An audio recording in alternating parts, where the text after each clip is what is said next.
Good morning, grade 9 students! Good morning, sir. How are you today, students? I'm fine, Okay, sir. so since you're all fine, please prepare yourselves as we are about to start our discussion that is full of learning and new discovery. So, before that, what was our last discussion yesterday? Answer. Using tense.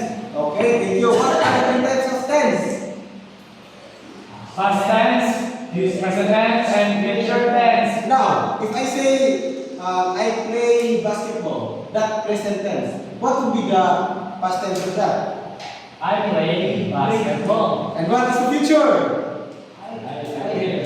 Oh, okay, since we are good to that, before introducing today, I show let's begin. So, I will show you a picture, then I'm asking you what this picture symbolizes or shows, then I'll ask you a question, okay? This picture. Hey, you can read the description again. This is tense. Jake said that we should order pizza for lunch. I think we should order pizza for lunch. Okay, so since you see that, may I ask you a question? What can you see about the picture? We are conversationing, sir. And what they are doing?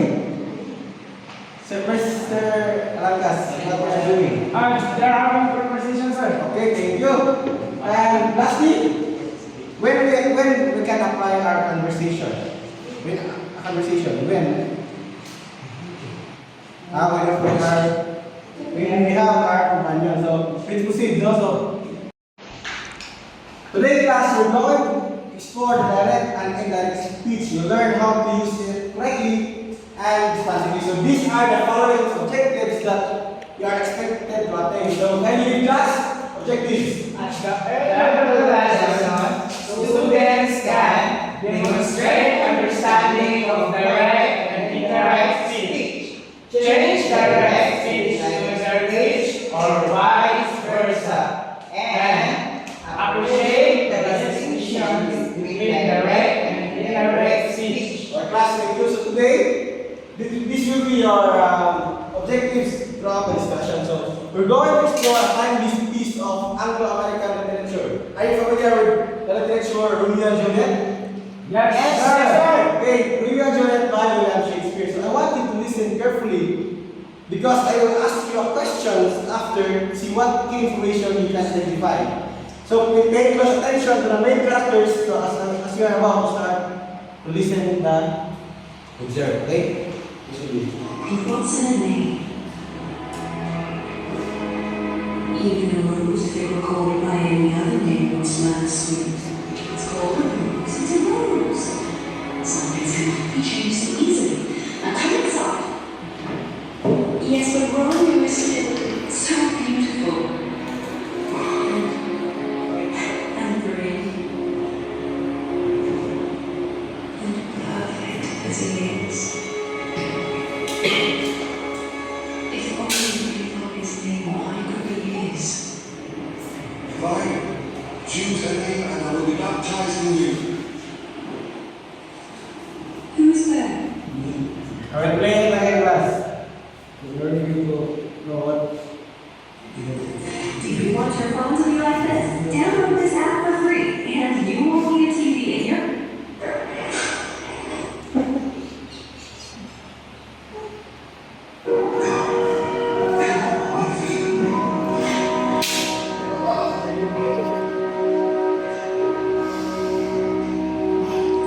It's your sister. Okay, so and now let's ask you first.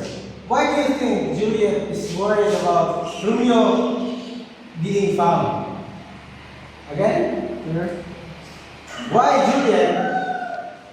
Why do you think Juliet is worried when Romeo is found in that series of scenarios? Because if Juliet's father find Romeo, he will kill him. So So I will now I provide you the conversation of Romeo and Juliet. This one. Wow. Okay. Thank you, sir. Now I want you to repeat after me, okay? Yes, sir. Yes, sir. Okay. The life of Juliet, nothing could keep me away. Nothing keep me away. Again, nothing could keep me away. Nothing could keep me away. Nothing could keep me away. Nothing could keep me away. Nothing could keep me away. Nothing could keep me away. And the line of Juliet, you have to go. If we find you here, they will be mad at you. You have to go. If they find you here, they will be mad at you. Again, you have to go. If we find you here, they will be mad at you. You have to go. If they will find you here, they will be mad at you. Again, you have to go. If we find you here, they will be mad at you. Again, if you have to go, if they will find you, they will be mad at you. Okay, great. So now let's just analyze what we just did. No? Alright, class. Let me show you this one. So we have some sentences that contain mistakes in converting direct speech to indirect speech. Your task is to identify and correct this error. So I am giving you 2 minutes not to identify which are the errors in a sentence. You can write it in your paper. Okay.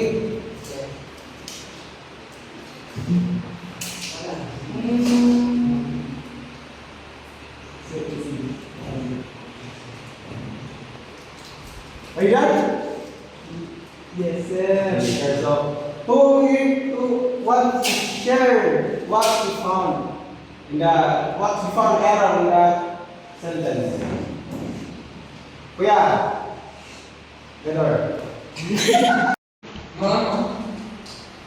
Fellas, which do you think will be the error of this sentence?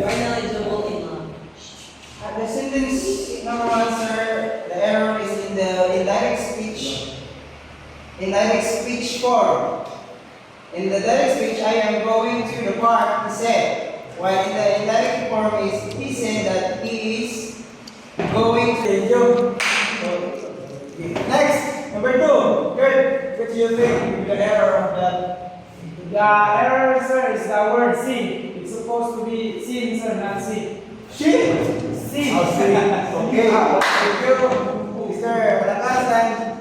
Mr. Lemon, which do you think will be the error of sentence number 3? Analyze. Sir. Yes.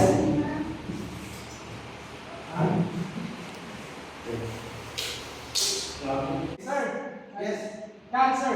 Okay. Very good. No, let's proceed now. So time's up now. After we discuss the corrections, now we're going to discuss what is the right sentence or word in that sentence. So we're not going to discuss the direct and indirect speech. Wow! We're going to discuss the direct and indirect speech. Okay, class? Direct and indirect speech. After this, we will know what is direct and indirect speech. Okay. So, direct speech. Can you read the definition? Direct speech is defined as a speaker's actual word. According to the Cambridge Dictionary, when you use direct speech, you repeat what someone has said using exactly the words they use. Okay, so this is the first person. Can you read the examples, class? If you have to go, find you here. They will mark at you. Next, number 2. Nothing could keep me away. So, based on that example, this is the first person or the actual person saying the statement. okay, so let's resolve that indirect speech. So, indirect speech class is Indirect speech is a report what someone else said or wrote, without using the person's exact words. It is also called indirect discourse or reported speech. So in this indirect speech, this is the second person or the third person, but sometimes we don't need to repeat the exact words of the speaker. Instead, we summarize or report what was said without using quotation marks. This is what we call indirect speech. So these are the examples of indirect speech. Number one, Juliet said that he had to go because if they found him, There will not attend. then the second one. Romeo said that nothing could keep him away. So, right class, what do you observe, no? Sa examples of indirect speech in these examples and these examples. What did you observe? There are different, sir. What are the difference? I think the direct picture is in quotation mark. Very good. None. Jalay. The indirect speech, sir, it's like narrating. Thank you. So, Kurt, what are the others? The word changes, like becomes word.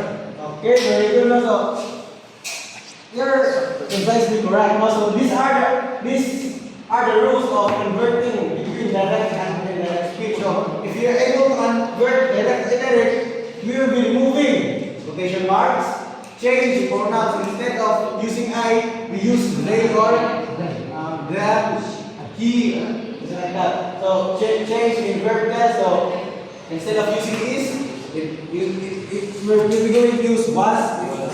Then change in time and place references. So this sometimes hindi siya magawa straight. For example, later we're going to use afterwards, then just like that. So let's proceed to our activity. Are you excited, class?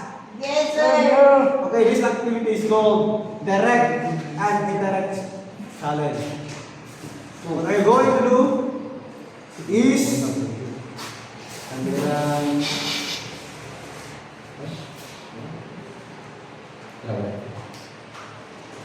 you will be able to first thing first. I have lot of sentences. You will able to do is to change the direct to indirect or vice versa. If it's direct, use the vice versa siya. And then you make it collaboratively. No, if that sentence is, for example, the sentence is leading to Mr. Versas, we were able to identify what sentence is that, if it is that direct or indirect. Okay? And here, the donuts, no? To know who is the lucky one. Number one. Lucky one, number one. Is my instruction clear? Yes, sir. What are you going to do? First, Will be Sentence. from the nonsense in the box. then, They're going to identify if it's direct or indirect speech. then, If it's direct speech, then someone will. you will, if you're choosing one, you will be able to convert the sentence. So this will be the basis of the first, or the last one, no, to answer the question. Okay? Talagang, walang visa kami. No, no, no. Ang mga nagwapo. Oh, bayad mo. Last one.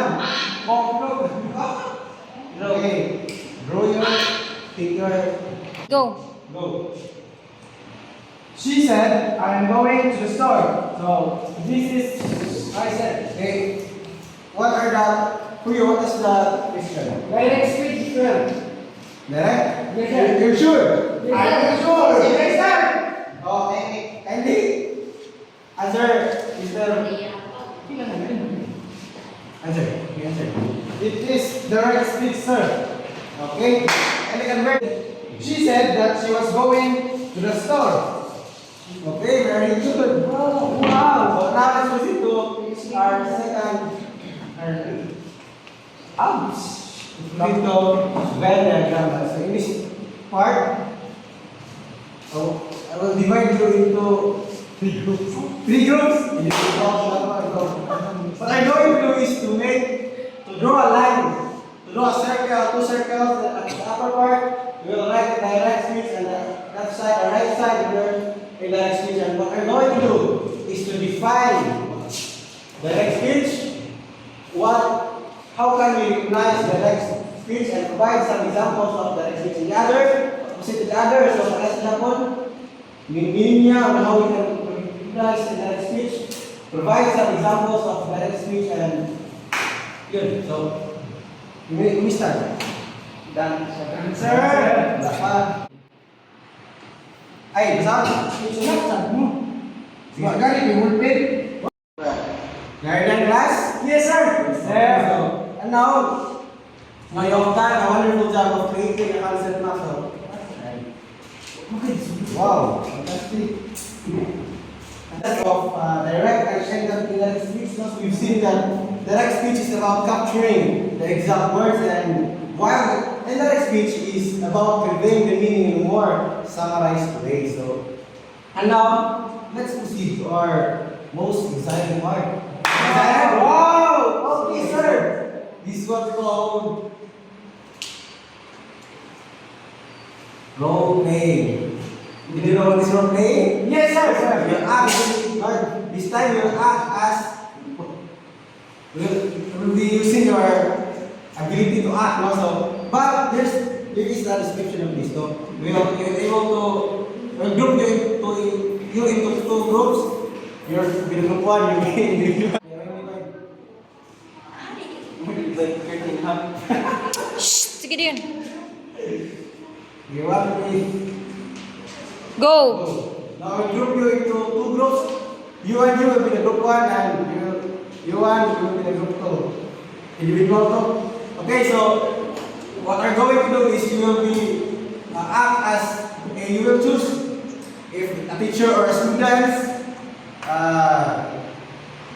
a celebrity or interviewing or investigator or witness. It's up to you what we will choose. And we are doing a role play of a teacher or students, celebrity, sa mga siya yan, you have to act in front. Okay? Yes, sir. But more than that, using direct and indirect speech. So, more Unya pa mong gabi. Go! kung saan i-role play sa group 1 will be, you will convert into indirect speech. Okay? Sir. Okay, sige. Are you ready? Yes, sir. Do it. Yes, sir. Okay. You start, Mr. Rivera. This in front. Dali ko na sa kabangan na. Sir, sa dati. Good morning, Jake. I hope you had a great weekend. Can you share what did you do on Saturday? I played basketball with my friends in the park. It was so much fun. That sounds exciting. And tell me, did you do anything special with your family? Yes, we had a family movie night. We watched a comedy and everyone was laughing the whole time. Wonderful. One last question. Did you finish the homework I assigned on you on Friday? Yes, I completed it on Sunday evening. It wasn't too difficult.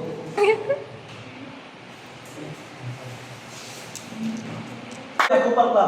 Very good, very good, very good, very good. Okay, very good. Thank you very much. Group 1. So, and now your turn, group 2.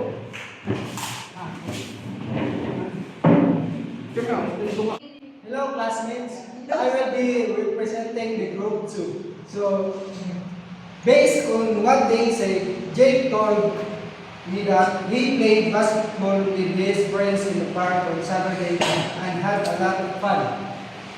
He also mentioned that he had a family movie night where they watched a comedy and everyone was laughing.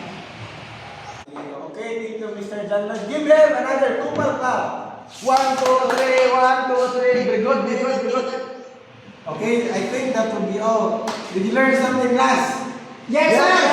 Okay, that would be all. Thank you.